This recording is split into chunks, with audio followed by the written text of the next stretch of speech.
Hey guys, welcome to my channel. Today I will be showing you my way of pouring a very cheap and easy concrete slab for a garden shed. So this is what it looks like at the end of the day, and this only cost me less than $200. This is a table of the tools and materials I used. You should be able to get them from your local hardware store. And now let's get started. Step 1. Pick a spot in your garden that you prefer and do your best to make it as flat as possible. Step 2. Cut the timber into desired lengths and use them to make a form for the slab. Place it onto where you want your shed to be and make sure it looks level and square.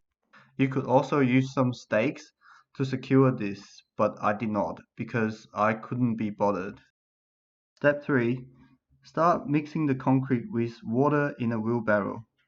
I meant to put in about 2.4 liters of water per every bag of premixed concrete, but then again, I couldn't be bothered, so I did not measure how much water did I put in. I could also hire a cement mixer to do the mixing for me, but that would cost me money, so I very quickly got rid of that idea and called a friend to help, which is free.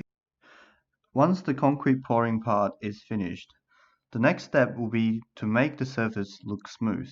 As you can see, we have tried various different tools and methods and tried our best to achieve a good finish within our limitations.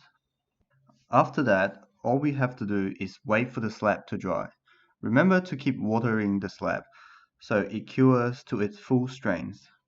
I do not know exactly why, but since that's what everyone else does, so I thought I would just do the same.